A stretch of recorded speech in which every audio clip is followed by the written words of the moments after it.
काली राम का फट गया ढोल, वही वाला हाल आपका हो गया। आपने जो वादा किया है जो सारा में अब फेल हो गए हैं। डॉक्टर मनमोहन सिंह सशक्त प्रधानमंत्री देश के अंदर मौजूद थे। 14 अगस्त 2004 को धनंजय चटर्जी को एक रेप के आरोप में Calcutta Alipur jail, central jail में फांसी की सजा दी गई। भारतीय समाज को कलंकित करने वाला एक व्यवस्था चलाया गया है। रेप के आरोपी तो जिसको सजा कोर्ट ने दिया है उसको सरकार वापस ले रही है। सिर्फ वापस नहीं ले श्रीमान जी, उसका स्वागत जो है ना माला पहनाकर तिलक लगा कर किया गया है। सीबीआई को जैसे केजरीवाल के घर में कुछ नहीं मिला, जैसे माननीय सोनिया गांधी के घर के कुछ नहीं मिला, राहुल गांधी पे नहीं मिला और बडेरा का छापा मारा, डीएलएफ में कुछ नहीं मिला, इसी तरह मनीष सिसोदिया जी के भी छापा मारा।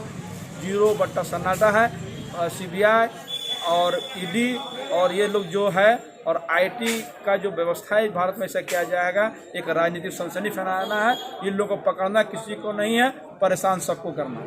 जब जब चौकीदार डरता है पुलिस को आगे करता है। मनीष सिसोदिया जी को कहते थे कि विश्व में डंका बज रहा है। डंका किसका बज रहा है? शशि थरूर का बजा, जो स्पेन में उनको सरकार अवार्ड दी है, स्पेन की सरकार, और अभी फ्रांस की सरकार सबसे बड़ा नागरिक सर्वोच्च सम्मान से उसको नवाजा। और डंका तो मनीष सिसोदिया का बज रहा है, आप पार्टी के, जिसको विश्व का सबसे बढ़िया शिक्षा मंत्री से अलंकित किया गया और उनका शिक्षा मॉडल को विश्व लोग सराह रहा है। डंका तो उसका बज रहा है। और अभी फोर्ब्स का न्यूज जो आया था जो 100 शक्तिशाली व्यक्ति में हमारे माननीय प्रधानमंत्री का नाम तक नहीं है श्रीमान जी। देश की ही नहीं, अब विदेशों में भी उनका डंका बज रहा है। और भारत की पहली बार शिक्षा नीति को विश्व ने सराहा है। सीबीआई का छापा उनकी उसकी छवि को खराब करने की कोशिश है।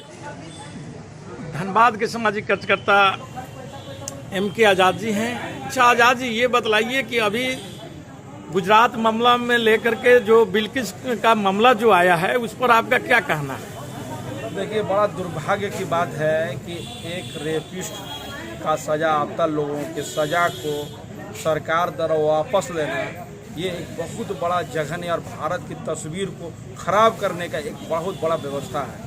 आप सोचिए कि जब लोग, दुनिया के लोग, जब विश्व के लोग जब फॉलो करेंगे तो क्या सोचेंगे कि भारत में जो लोग रेप के आरोपी थे जिसको सजा कोर्ट ने दिया है उसको सरकार वापस ले रही है।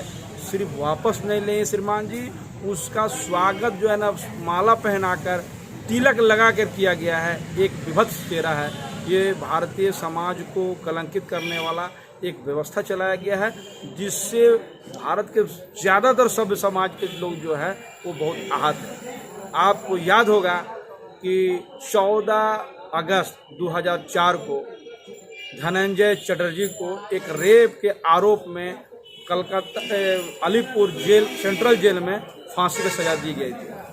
वो भारत का एक पहला व्यक्ति था धनंजय चटर्जी जिसको रेप के आरोपी को देश में सजा फांसी का दिया गया। अब आप बताएं, उस वक्त में डॉक्टर मनमोहन सिंह सशक्त प्रधानमंत्री देश के अंदर मौजूद थे। और आपको याद होगा कि धनंजय चटर्जी को लेकर देश भर में महिला लोग जो है काफ़ी आंदोलन की थी कि इसको सजा मिले और सब लोग स्वागत किया था। और देश का पहला फांसी में चलने वाला धनंजय चटर्जी था और वो दिन था 14 अगस्त 2004। और दुर्भाग्य है कि अब 15 अगस्त 2022 के दिन उन लोगों को एक रेप, कई लोग एक ही केस में कई लोग आरोपित को जो है सरकार सजा दे के जो है माफ़ करने का काम किया है, सजा याफ्ता को माफ़ करने की कोशिश की है। वो दोनों चेहरा में कितना अंतर है। जब कहा गया था जब रेपिस्ट को फांसी की सजा देने से भारत में रेप करने वाले की संख्या घटेगी, उन लोगों को और उस बयान को कितना धक्का लगा है, ये एक सर्वे करने की चीज़ है, इस पर विचार करने की चीज़ है। आज देखिए कि विश्व का प्रमुख अखबार और न्यूज़ चैनल इस मामले पे क्या भारत की छवि को पेश कर रहा है। अरे ऐसा नहीं, तुष्टिकरण की नीति नहीं अपना रही है कुछ एक खास समुदाय के लोगों के साथ में। देखिए, आप इसको जिस एंगल से भी जोड़ दीजिए, चाहे आप संख्या को तुष्टिकरण की नीति से अपना दीजिए या संख्या को डैमेज करने की नीति अपना दीजिए, जो भी आप अपने मन से कयास लगा लीजिए, लेकिन वास्तविकता ये है कि ये जो जो कांड हुआ है, जो लोगों को छोड़ा गया है, ये भारत की जो संस्कृति है, जो इनका जो मूल रूप है, इसके साथ छेड़छाड़ करने का, उसको बदनाम करने का एक व्यवस्था किया गया है। अच्छा, ये दिल्ली की जो अभी घटना जो कल आपको आया है, वहाँ पर छापामारी चल रही है और आपका सबसे ईमानदार चेहरा के घर में इतनी संपत्तियां पकड़ा जाना, सर क्या दर्शा रहा जी, आप लोग भी गोदी मुड़िया की तरह बात मत कीजिए सर जी। आप हमको बताइए कि आप इतना देर तक जो है मनीष सिसोदिया जी का के घर में जो छापा पड़ा वो क्या मिला। सबसे पहले मैं एक सवाल करना चाहता हूं आपसे, आपके माध्यम से सीबीआई से, कि बहुत पहले आप कुछ दिन पहले आप देखिएगा कि अरविंद केजरीवाल जी हैं, मुख्यमंत्री के घर पे भी सीबीआई ने छापा मारा था। उनके पीएस और कहाँ ऑफिस में छापा मारा, क्या दस्तावेज ले गया। सीबीआई को बताना चाहिए देश को कि जो पहले छापा मारा गया था उस छापामारी में क्या निकला। आज उनके प्रवक्ता को देश के सामने आकर बोलना चाहिए कि जो लोग पे छापा मारा जाता है उसमें क्या निकलता है, पब्लिक को जानने का ये अधिकार है। ये सिर्फ सीबीआई को राजनीतिक सनसनी फैलाने का एक कयास है। एक ये है, बोलते हैं कि जब जब चौकीदार डरता है पुलिस को आगे करता है, इसी का संदर्भ में है। आप हमको बताइए, दुख ही लगता है कि जिस समय में मनीष सिसोदिया जी को अवार्ड देने की ज़रूरत था, उनको मालाएं पहनने का जानता है, उसका नाम के लिए डंका बजाने की ज़रूरत था। आपको मालूम होना चाहिए कि अमेरिका के अखबार न्यूयॉर्क टाइम्स के द्वारा फ्रंट पेज पे मनीष सिसोदिया जी का शिक्षा नीति को इतना प्रशंसा किया गया है, इतना प्रशंसा किया है। और ठीक उसी दिन भारत में उस मनीष सिसोदिया पर सीबीआई का छापा, उनकी उसकी छवि को खराब करने की कोशिश है। क्या यह गलत बात नहीं है? ये क्या गलत बात है? ये आप हमको बताइए कि यह आज मनीष सिसोदिया जी भारत के जितने भी राज्यों में शिक्षा मंत्री है, इवन देश के शिक्षा मंत्री, उनसे सर्वश्रेष्ठ शिक्षा मंत्री में उनकी गिनती होती है। अब तो देश की ही नहीं, अब विदेशों में भी उनका डंका बज रहा है और भारत की पहली बार शिक्षा नीति को विश्व ने सराहा है। तो ये बात आपको समझना चाहिए। और हम चाहते थे कि देश में जो है इनकी छवि को खराब करने का जो कोशिश किया जाएगा, ये एक खराब और विभत्स चेहरा है ये सीबीआई का। अच्छा, एक बात और बताइए कि अभियान में मान लो कि कांग्रेस के भी लोगों ने आज के दिन, अगर आप पेपर में देखे होंगे कि पुतला दहन सिसोदिया का किए हैं।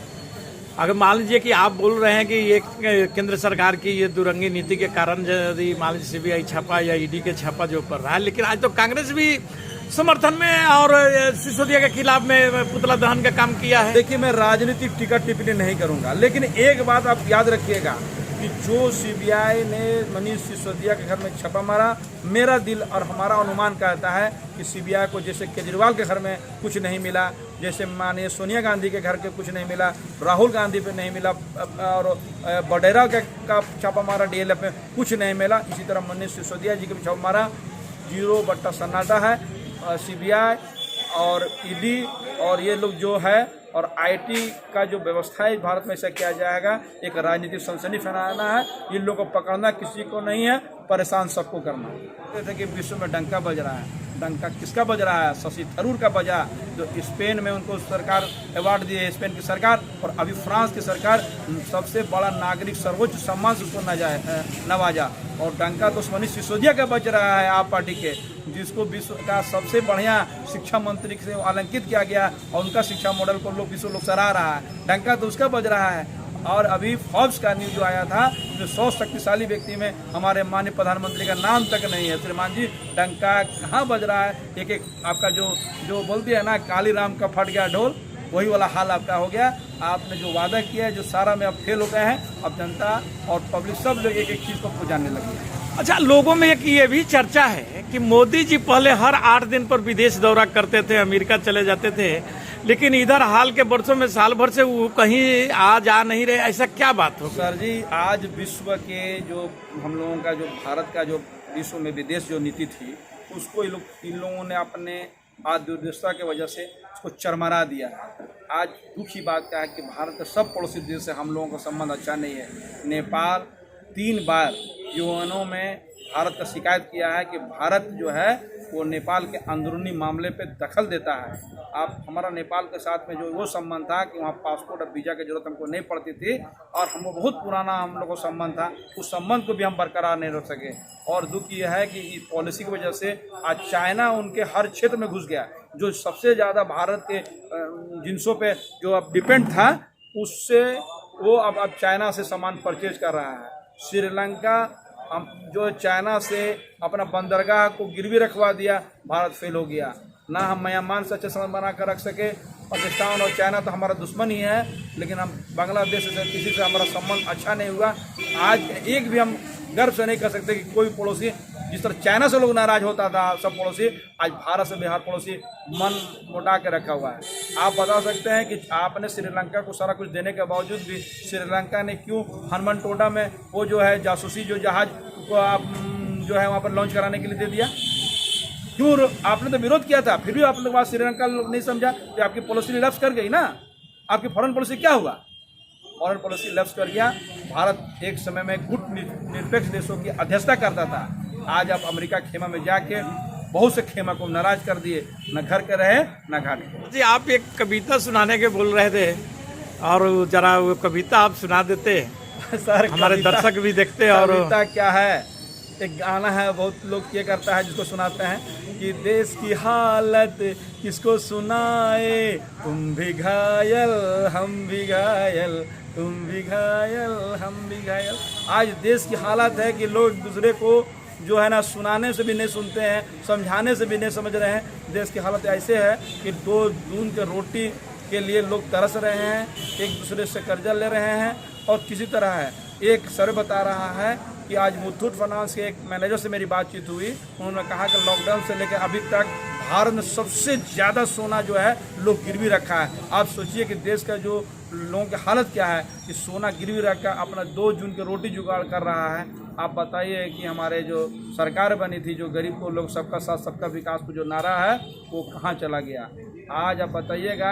और आज जब रेवड़ी बांटने की बात अब लोग कर रहे हैं, जब जनता को देने की बारी आता है तो जनता को देना रेवड़ी बांटना नहीं है सर। उद्योगपतियों को सरकार का कर्जा दे के माफ़ कर देना रेवड़ी बांटने का सामान है। जनता खामोश है, वक्त पर इनको जवाब मिलेगा। सरकार तो संसद में बोल रही है सर कि 80 करोड़ लोगों को मैं फ्री राशन दे रहा हूँ, फिर गरीबी है कहाँ? सर जी, आप जब 80 करोड़ बताते हैं तो आप समझिए कि भारत का क्या स्थिति है। जो 5 किलो अनाज पे 5 किलो एक व्यक्ति को 5 किलो अनाज है सर, प्रत्येक दिन कितना खाने का बात है बताइए। और ये जो पैसा है ये भी सरकार को कहाँ से मिल रहा है, ये पैसा ये फंड कौन दे रहा है, ये भी किसी से छिपा हुआ नहीं है। और बहुत जल्द ये भी बताया जाएगा। आज जो रुपया का अनमोल हो रहा है, आज जो डॉलर के मुकाबले रुपया का जो पोजीशन है लगातार गिर जा रहा है, और सरकार जो नाजायज खर्चा की उसका खमियाजा देश की जनता भुगत रही है। जब देश में खजाना नहीं है, जो उसको खाली कर दिया गया, उसको जहाँ तहाँ बांट दिया गया, उद्योगपतियों को रेवड़ी की तरफ ज़मीनें बांट दी गई, सब कुछ बांट दिया गया, फिर भी आज दही दाल आटा इसमें जीएसटी लगाने की नौबत आ गई। वो दिन दूर नहीं, सरकार की एक रिपोर्ट बता रही है, सरकार ने खुद कहा कि राज्यों को अपना घाटा को रोकना चाहिए। आप बताइए सर, आप जिसको समझा रहे हैं आप कितना रुक रहे हैं? सबसे ज़्यादा सांसद को विधायक को मिलने वाला फंड, जो लोग पेंशन है, सबसे ज़्यादा बोझ जो है ना सांसद विधायक और मंत्रियों का जो फंड जो मिलता है, जो पैसा मिलता है, उससे देश को सबसे ज़्यादा नुकसान हो रहा है। इसको रोक दीजिएगा तो ये रेवड़ी बांटने वाला, ये जनता को दिए जाने वाला कोई भी चीज़ फिर ये उसका हक है। अच्छा आजादी जी, सरकार तो पहले ही बोला था कि हम अच्छे दिन लाएंगे, यही तो अच्छे दिन है सर जी। वही कि सभी लोग टैक्स दीजिए, सभी लोग मतलब कि तभी आपको सारी व्यवस्थाएं दी जाएगी। आगे टैक्स सरकार नहीं लेगा तो सरकार कैसे चलेगी? सर जी, टैक्स तो सरकार भी पहले टैक्स सरकार लेती थी, अब तो अंग्रेजों वाले लगान ले रही है। लगान उसको बोला जिसके लिए जो युद्ध हुआ था, जिसके लिए लोग आंदोलन किए थे, उसका यही मतलब था कि लोग किसान का घर में अनाज हो या ना हो, लेकिन उसको टैक्स उतना ही देना है जितना वो पहले देता था। तो इसके लिए आंदोलन हुई। ये वही बात है कि आमदनी अठन्नी समझिए और खर्चा रुपया। आपको आमदनी हो या ना हो, सरकार को टैक्स अब देते रहिए। अब एक नया देख लीजिए, 1 साल के बच्चे को भी अब लगेगा रेल में किराया। सर जी, अब कुछ भी कर लीजिए, आप कुछ भी कर लीजिए, कैसे भी ले लीजिए, लेकिन जनता जान चुकी है कि आप हर मामले में फेल हो चुके हैं।